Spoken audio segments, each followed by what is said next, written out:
Our first witness is Ronald Rowe, Jr. Mr. Rowe is currently the acting director of the United States Secret Service. Prior to this role, Acting Director Rowe was the 23rd Deputy Director of the Secret Service.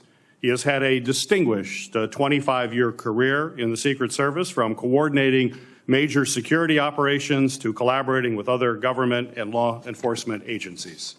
Additionally, he has served as the Chief of Staff to the Director, as Deputy Assistant Director for the Office of Protective Operations, and as Deputy Assistant Director for the Office of Intergovernmental and Legislative Affairs. Mr. Director, thank you for appearing before this committee today. You are now recognized for your opening statement.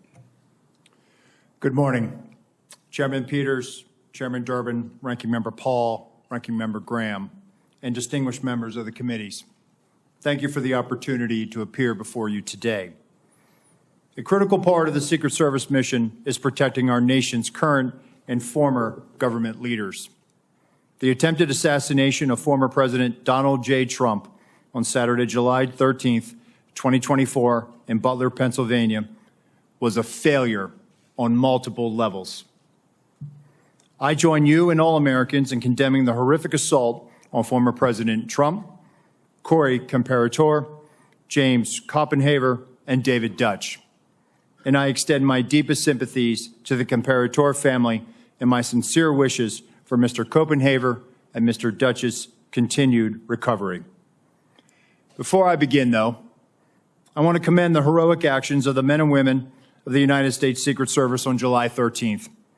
Our special agents shielded the former president with their bodies while shots were still being fired, selflessly, willing to make the ultimate sacrifice without hesitation.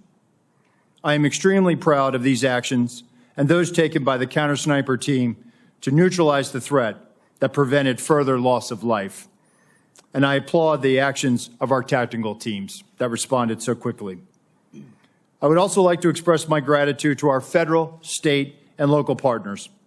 We rely on these critical relationships, which have developed over decades of daily collaboration, to secure protective events and conduct criminal investigations. As you're aware, there are multiple ongoing investigations of the attack and the security failures that occurred that day. I pledge my full support to those inquiries so the Secret Service, your committees, and the American people have a thorough and complete understanding of what happened leading up to and during July 13th. I will not wait for the results of those findings to assess where we failed that day. I have taken and will continue to take immediate steps to ensure we do not repeat those failures. Since my appointment as the acting director 1 week ago, I identified gaps in our security on July 13th and have implemented corrective actions. One of my first actions as acting director was traveling to the Butler Farm Show site to better understand how our protection failed. I went to the roof of the AGR building where the assailant fired shots, and I laid in a prone position to evaluate his line of sight. What I saw made me ashamed. As a career law enforcement officer and a 25-year veteran with the Secret Service, I cannot defend why that roof was not better secured. To prevent similar lapses from occurring in the future, I directed our personnel to ensure every event site security plan is thoroughly vetted by multiple experienced supervisors before it is implemented. It is clear to me that other protective enhancements could have strengthened our security at the Butler event. As such, I have directed the expanded use of unmanned aerial systems at protective sites to help detect threats on roofs and other elevated threats. I've also directed resources to facilitate our protective site communications, particularly our communications with our state and local partners. In addition, I have instructed the asset request for Secret Service protective details to be approved expeditiously and have ordered the maximum use of requested personnel at protective sites to address this heightened security environment. I've heard your calls for accountability, and I take them very seriously. And given the magnitude of this failure, the Secret Service's Office of Professional Responsibility is reviewing the actions and decision-making of Secret Service personnel in the lead-up to and on the day of the attack. If this investigation reveals that Secret Service employees violated agency protocols, those employees will be held accountable to our disciplinary process. With respect to congressional investigations and requests for information, I instructed my staff to provide full cooperation and respond expeditiously on a continuing basis to ensure you have the information you need to conduct your critical oversight. In my testimony before you today, I will provide details on the Secret Service's advanced security planning for the Butler Farm Show site. Facts as we know them regarding the incident itself, known breakdowns in executing the security plan, and corrective actions that the agency is taking to ensure that nothing like this happens again. But I do not believe that inadequate time to plan for this event was a factor in the failure. As you saw in my written statement, I am prepared to provide an overview of the security planning leading up to and during the July 13th attack. However, I would like to point out that based on what I know right now, neither the Secret Service counter-sniper teams nor members of the former president's security detail had any knowledge that there was a man on the roof of the AGR building with a firearm.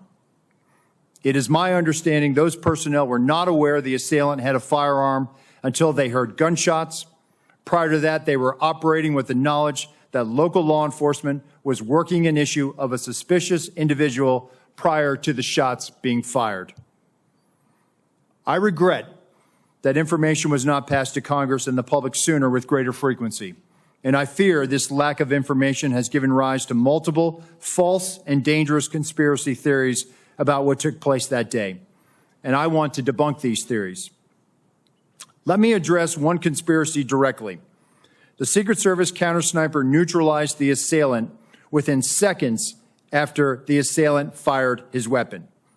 That counter-sniper had full discretion to use deadly force to stop an attacker and did not need to seek authorization to fire. I am immensely proud of the selfless dedication of our employees to the mission. Every day across the globe, the men and women answer the call to protect our nation's leaders, and the standard is no fail for a reason. During our current high operational tempo, I want and I need to ensure that the Secret Service workforce are uplifted so they can focus on carrying out the mission. They have my full support, and I'm confident in their abilities to ensure the safety and security of the people we protect. They are worthy of trust and confidence, and they deserve your support as well as the support of the American people.